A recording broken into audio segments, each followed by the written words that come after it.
So, according to everyday feminism, political correctness is totally not killing comedy.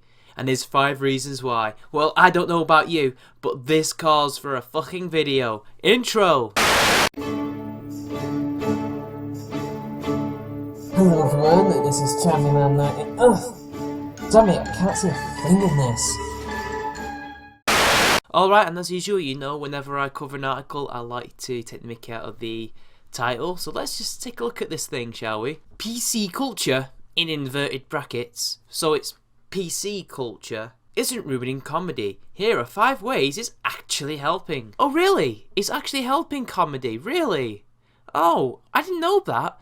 That's weird. I mean, I didn't know that stopping you from doing shit was helping. I didn't know that, you know? I didn't know that free speech being curtailed was actually helping you. I think I'm jumping the gun a bit here, so let's just get into the article, shall we? 1. The audience matters. Comedians obviously care about their audience. Even Jeff Ross, Anthony Jeselnik, Lisa Lampanelli, and anyone else who has supposedly built their career off of shock value, they have to care. Laughter is an immediate reaction to a stimulus that, if not faked, is extremely primal and not easy to provoke. In fact, it's so difficult that any comedian takes years and years, and some more years, to comfortably get laughs.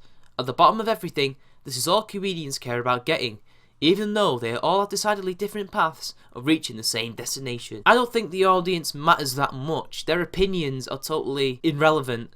If the joke is funny, the joke is funny. People are going to laugh. And besides, it's subjective. One audience will find the joke funny, others will not. You did not find this joke funny.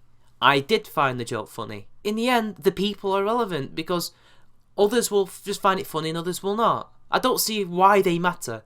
They don't really, they only matter in building a career. That's it, they don't really care for the joke. They're not relevant to the joke, in the sense that they've got to find it funny. But because it's so subjective, you don't know who the hell is going to find it funny anyway. Comedians develop their careers by constantly working with new material, testing it out on stage, and then measuring the audience reaction as a direct indication of what needs to be worked on. Yes, they do that. If a joke's not good, it'll bomb.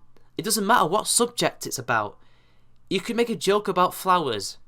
If it's shit, nobody's gonna laugh. If it's good, people will laugh. A comedian that doesn't care about their audience is foolish, because the audience is ultimately what's driving their career.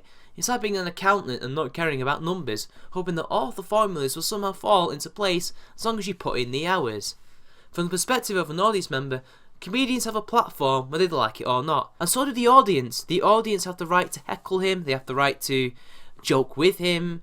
A lot of comedy is not just a comedian talking to someone, you know, just talking to you guys and you have to shut up and laugh. You can totally talk to him. There's a connection there. You do realise that the platform is shared, technically. For a given amount of time, the comedian can speak to a crowd so diverse that the only thing they have in common is the person they're listening to. What has diversity got to do with this? Fuck all, that's what. If comedy is about truth, then jokes can no longer be just jokes. Comedy is not necessarily about the truth. There can be comedy made through fantastical themes alone. Look at The Mighty Boosh. Alice in Wonderland had a lot of humour in it, yet none of that is real. None of The Mighty Boosh is real. Even though comedians like Jon Stewart and Stephen Colbert insist they only do what they do for the laughs, their former new-style television programmes capture their audience's attention in a way mainstream news channels couldn't. Both comedians used humour as a tool it's best fit for, to communicate harrowing realities about society in general. Also, they both did it in a manner that attempted to be less explicitly offensive. When people let their guard down, they listen. Actually, they did want to be offensive. Stephen Colbert was quite offensive to Republicans and Liberals. Liberals who didn't get the satire, and Republicans who saw through it and was outraged. Jon Stewart was just offensive to right-wingers. You can't really say that they weren't trying to be offensive. They were. These people are politically incorrect comedians, whether you like it or not. Nobody expects comedians to follow the trailblazing human journalism that Stewart and Colbert paved, but we do expect them to be cognizant of others and their experiences. And no, they don't have to. Why should they have to care about people they don't know about, or their experiences? Why? Why is that relevant? Why is that relevant? It's impossible to not offend anyone, but a healthy awareness of our current political and cultural mindset only helps to make comedy more vibrant and widespread, and that is a lesson political correctness has brought about. Oh yes, be careful that you might offend someone or you will be silenced, or you will be the subject of a Twitter hate mob. Be careful about what you say, because we will destroy you. Is that what you're trying to say? Like, oh, you can joke about whatever you want, But be careful, because we'll be after you. We will destroy you. It instigates creativity. Right, really? Does it? If anything, it's killing creativity. Especially what you lot have been creating. PC culture isn't suffocating comedy. It's just testing it.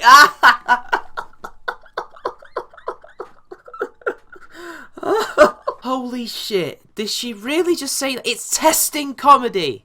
What the fuck? Really? Citation needed on that. Just like comedians test their material by going up on stage and seeing what works. No, it doesn't. No, if it's testing it, it's testing to see if they're saying the right things or the wrong things, not testing if it's funny. Comedy is truly an individual experience for both the performer and the consumer.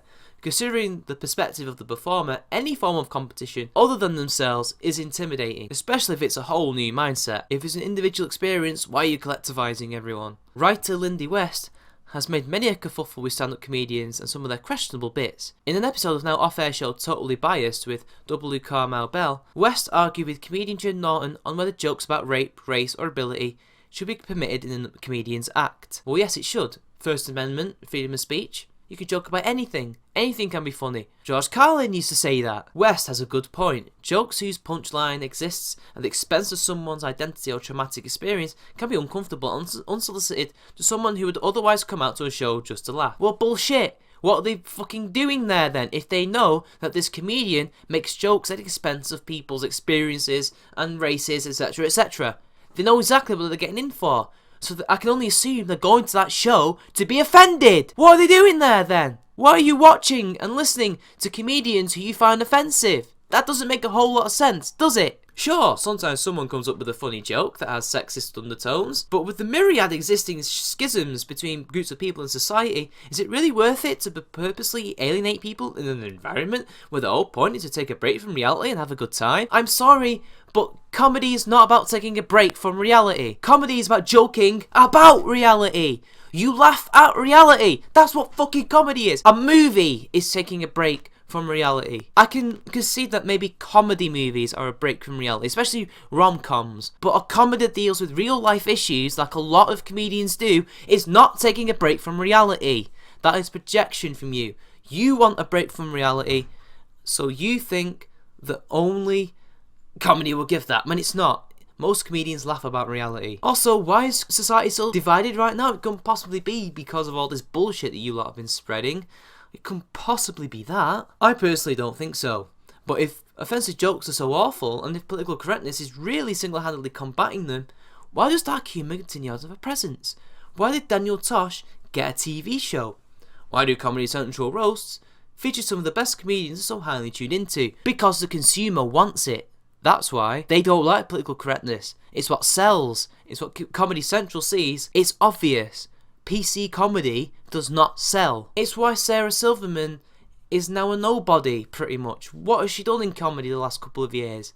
Nothing. Because comedy isn't being attacked, obviously, good comedy will always rise to the top. Oh, really? Really? Considering they can't even play in college campuses because people are offended and people will stop them from playing there because they say things that they don't like. Comedy is being attacked. Comedians can employ the same tactics Stewart and Colbert employed, holding up a mirror to society and embellishing all the warts and zits we spend much of our time trying to conceal. But you just said that comedy was to get away from reality. That's what most comedians do. Stewart and Colbert were not the ones who invented this shit.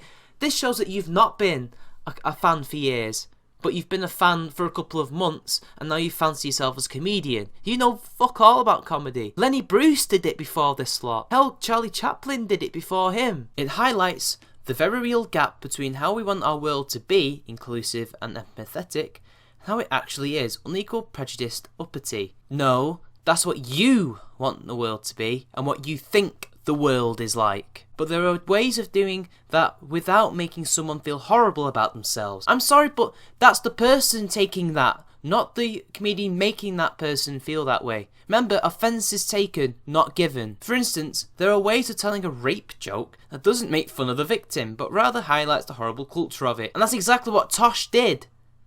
That's what all comedians do. 3. People don't change their minds that quickly. On the downside, people who purposely cultivate their mental grasslands for bigotry aren't likely to mow that lawn anytime soon. On the bright side, people with a healthy and holistic understanding of society's oppressions aren't likely to either. So is that talking about you and all your feminist friends who are just completely single-minded and aren't open-minded at all, and you're trying to say that we're not because you think we're bigots even though we're not? Right. It's true that humour has a broader cultural significance now. It's always had a broader cultural significance. Always!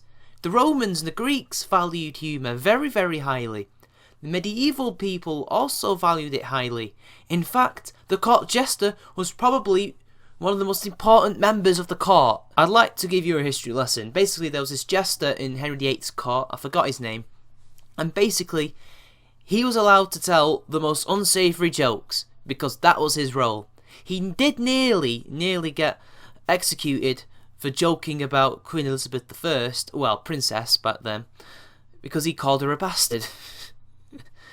He got away with it, obviously, but that's how important comedians have been. Shakespeare used to write comedy, for fuck's sake, and Taming of the Shrew is considered misogynist by feminists, so you can see how political correctness is clearly not good for comedy. More and more people are addressing serious topics through the use of humour, which they have been doing for the past 50 to 60 years. Hell, even Charlie Chaplin used to do that kind of thing. Have you even seen Modern Times? Which is not to say that's become a new obligation of comedy. You can still make all the dick jokes you please, but we can't deny just how many people look at comedy to dish out the world's dirt. No, that's you.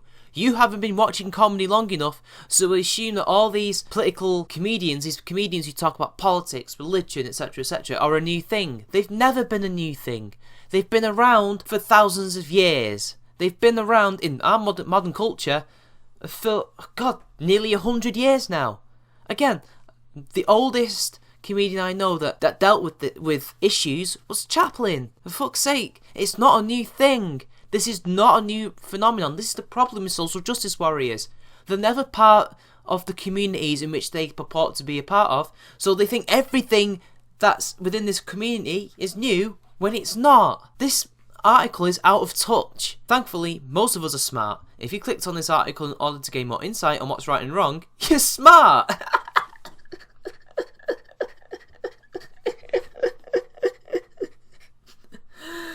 I think I'm foolish. I think this is so arrogant and full of hubris.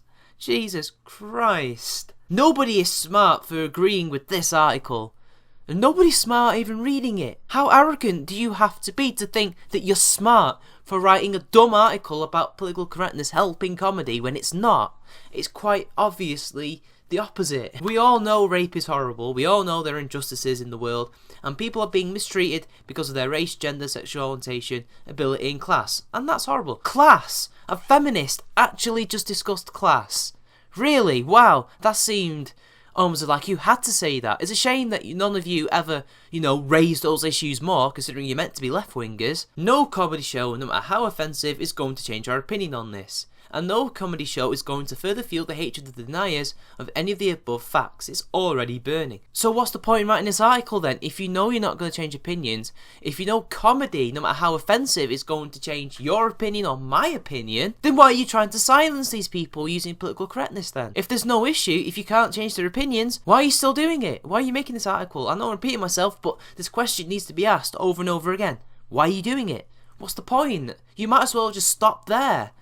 You might as well just made it 3 points. Comedy shows also aren't places of personal transformation. No, it's entertainment first and foremost. Not many people get personally transformed by art. I'm sorry. People usually transform through empirical means, not through art. It's very rare. Most people who enjoy comedy are mindful and open-minded enough to be able to listen to someone else's thoughts for an hour or more. It's a shame that you can't be, otherwise you would not be protecting political correctness and trying to push it onto comedians. Nobody who started off being respectful and cognizant of women's rights walked out of an offensive comedy show a misogynist. Yes, and no person who is anti-feminist walked out of a feminist comedian show and became a feminist either.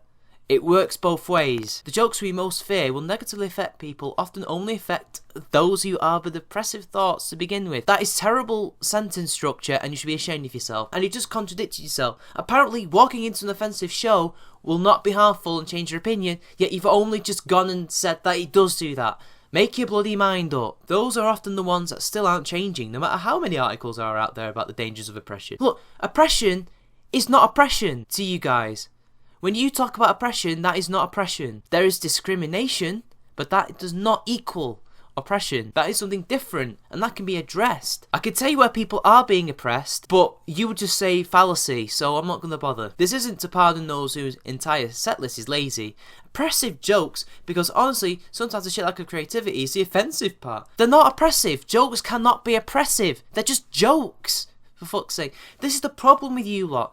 Jokes and words cause harm and horrible shit to people when they don't. Someone who's offended by a joke forgets about it the next week. 4. It empowers some routines and makes them relevant. No, it doesn't. It makes them irrelevant. I'm sorry, if Chris Rock did the black people versus niggers joke, even now, as it was offensive back in the 90s, he would probably be beset on all sides by SJWs trying to get him on Twitter, in real life probably. He'd be getting emails and phone calls about how horrible he is. That would be making it irrelevant because you're not allowed to say that thing anymore. Not every comedian is going to change according to PC culture, but those who have tweaked their material accordingly are being rewarded in different ways. Instead of seeing political correctness as a censor, there are ways to turn it around and make it an accessory, which is exactly what comedian Harry Kondabolu does. Who the hell is Harry Kondabolu? I think that explains a lot. PC comedians are fucking unknown. Nobody knows who they are. They're not big. They're not funny, obviously, because as you say,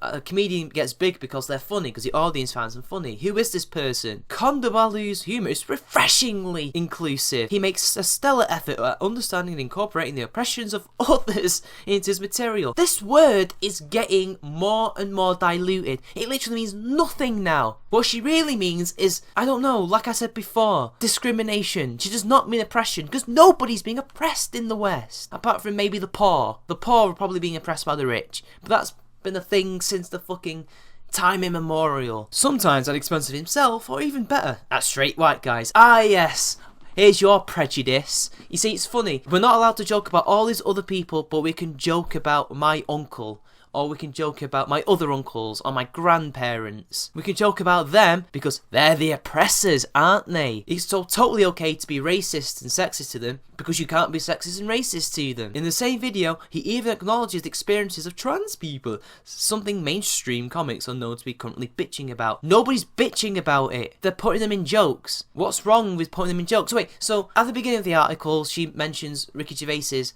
joke about Caitlyn Jenner. Yet what Kondabalu does is no different. He makes jokes about trans people, but this is called acknowledging their experiences. I don't have to acknowledge shit about these people. Why should I? What do I have to acknowledge? Why are they relevant to my life? I don't get this whole acknowledging experiences bullshit, because they don't acknowledge my experience. Kondabalu's jokes are funny as much as they're educational. More like brain numbing. Not all comedians have to be like him, but it's important to keep up with the times. Even established comedians who previously cracked iffy quips have come forth with newer jokes, keeping political correctness and inclusion in mind. Oh, and look who it is, Sarah Silverman. Someone who's not even relevant anymore, funnily enough, because of said political correctness, whose star has now burned off and has become a black hole, sucking everything. Yes, I quoted Dr. Anna McCann there. I'm sorry, but political correctness is not a trend. It is not some trend that comedians have to hop on. I don't understand. People could joke about what they wanted, they had to get with the times. I'm sorry, but censoring yourself is not good for a comedian. That's not good for comedy. This is exactly what you're arguing for. Sarah Silverman has defended her colleagues' gripes about political correctness by stating comedians should change with the times and get new information. Yes, you just got to pander to the feminists and the SJWs, because apparently that's where the money is, really. Trevor Noah, who was chastised earlier this year for some pretty incendiary tweets from early in his comedy career, defended himself and his fans by saying it wasn't a true reflection of himself, nor his evolution as a comedian. No, it wasn't. He made a silly joke about people, which he can do, and you took offence to that. Amy Schumer faced a similar heat as her presence in the public sphere expanded so rapidly. An old joke of hers, mocking Latino men as rapists, resurfaced around the time was much of her anticipated movie Trainwreck. She ended up apologising after acknowledging she now has more eyes and ears on her and more of an influence. Yes, she acknowledged her white female privilege, didn't she? But still, there's another rule for her, another for us apparently, because when one of her fans, a 14-year-old, made a sex joke about her, a joke that she makes about herself constantly, she threw him under the bus and threw the Twitter hate mob on him. You lot can joke about anything you want, but when we joke about things, we're offensive. We're horrible. We need to get with the times. Stop being hypocrites. All these people are ridiculously talented. Instead of lamenting a changing culture, they're evolving, and we all still love them. And they're all not as funny as they used to be, or were never funny in the first place. Trevor Noah used to be funny, but now he's politically correct, and now he's not funny. Because proper jokes are politically incorrect, and that's what makes them funny. And finally 5. Political correctness gives all perspective a chance. Except for white males, white straight males. They don't get a chance, do they? Laughter is timeless, but comedy isn't an institution that needs to be preserved. Wow! Wow. So destroy it. Destroy it. Is that it? Just let it burn. Let it burn. It doesn't need to be preserved. Political correctness will destroy it, potentially, even though I'm saying that it's not. But hey, we don't need to preserve it. Yes, we fucking do. It, like I say, it's an art form. And it's an art form that has been with us since we first learnt language. We've always been making each other laugh. It will never leave us. But hey, this is what she says. It's an art form, and art is reflective of the times. Yet, you've not been arguing that. You've been saying that life is reflecting the art, because people are going to get negatively affected by jokes. To reiterate West's sentiments on the resurrecting powers of political correctness, resurrecting? What? It kills things. She said in this Guardian piece, what other comedians see as a threat, I see as doors being thrown open to more and more voices. No, you're shutting down other people's voices because they can't say certain things, can they? That's what it is, isn't it? Expressing things because some people might find it offensive, or to stop saying words because these words have different contexts that might not be positive. PC culture's greatest virtue is this. It has yielded a surge of marginalised voices getting to demand the respect they deserve. More people are being represented as opposed to walking around as labels, expected to shoulder the entire burden of their identity. And that's exactly what you've done to white people in that last sentence. In fact, you've been doing it to other people as well, but mainly white people. They've had to burden their identity because they've been burdened with this other bullshit about all the horrible suffering they've caused for millennia, when actually it was like a couple 100 years. And they weren't the first ones to do it, but never mind. PC culture is not making people's voices heard. It's quite the opposite. These people were always going to get their voices heard because lo and behold, the internet, at the moment at least, but it's changing because of you lot, is an open platform and people can say whatever they want. In fact, people have always been able to say what they want in America and in my country. We can say whatever we want, although, let's be honest, my country has perhaps more stringent rules on that, but hey, whatever. Respect should not be demanded, it should be earned. These people need to earn their respect. I'm sorry, but respect just can't be given willy-nilly, and you know this. It gives people the chance to stand against a joke they believe is in bad taste. They've always been doing that. That's why Lenny Bruce got arrested in the 60s for saying cocksucker on stage. Because back then, the politically correct thing was to not swear, at least not use those types of swear words, on stage. Even George Carlin got arrested for one of his most famous skits, which is basically talking about words that you can't use on the internet, which was, if I can remember correctly, dick, shit, piss, cocksucker, motherfucker, tits, I think.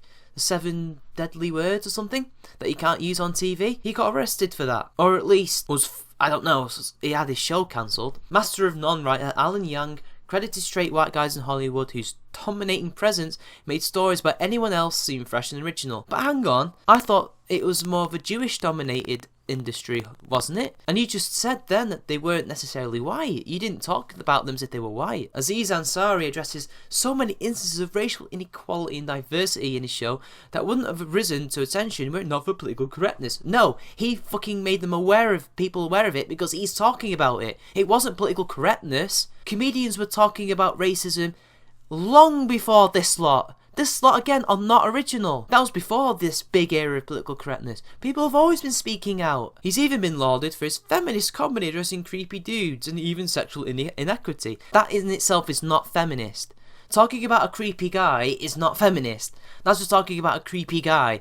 Why does everything have to be feminist? Comedian Natasha Leggero mentions in the Duncan Trussell Family Hour podcast how comedians are opportunists in that they'll take any news, from celebrity babies to city bombings, and try to twist it into a joke. And something as large scale as political correctness is bound to inspire. Yes, people are making jokes about it because it's ridiculous. Comedy and political correctness truly has the potential to have a mutually beneficial relationship, but it takes an understanding between the comedian and the audience. No, it doesn't. As evidenced in this article, you are telling us not to joke about things. That's what political correctness is doing. It's stopping people from talking about things. It takes realising comedy is way different than it used to be. Remember when blackface used to be the funniest thing ever? Thankfully not anymore. I guess you haven't seen Tropic Thunder then, eh? We're slowly moving away from a culture of pleasing solely television executives and honing into niche audiences that have the power to instantly react to comedians' material via social media. I'm sorry, but television never worked that way. If it pleased the executives, it wouldn't fucking sell, would it? This ever-growing mosaic of different points of view has created a demand for jokes and truths that exceed the experiences of white men. Again, you're attacking white men, but claiming you're politically correct.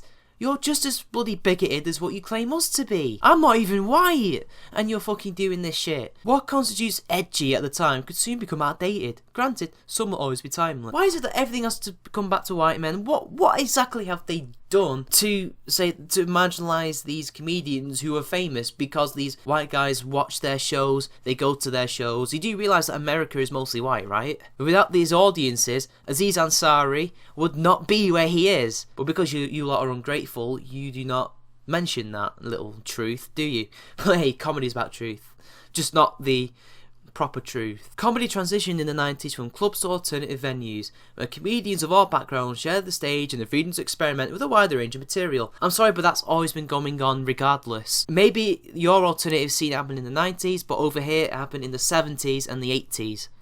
We've always had that. This time it's happening with a wider range of people. Sure, it's a challenge, but challenges are a true test of talent. There is no talent when it comes to political correctness. It dilutes it. It destroys it. Because what can they make jokes about? Why are these people here? If they're only here because of their race and colour, etc., etc., they're not there because they're funny, then what's the point? Whatever doubts that are lingering about whether political correctness is hurting comedy, it's just reflecting the growing pains of an evolving art form that's learning to be expansive and ever more vivid. Even though it always has been, there's more comedy than just American comedy. There's French comedy, there's like different African countries comedy, there's Japanese comedy, Korean comedy. It's never been a thing dominated by white people. It never has been. With every generation of comedians, we're evolving for the better. Apparently not. Apparently we're not. I can't think of a single comedian in the 2010s who is politically correct, who's good, and who's new, like my age or a little bit older. I can't think of anyone. And there have been no dearth of jokes along the way. There certainly has been. And that's it, people. The article is over. I said all I've needed to say. I am speechless at the end of this bullshit. See you later.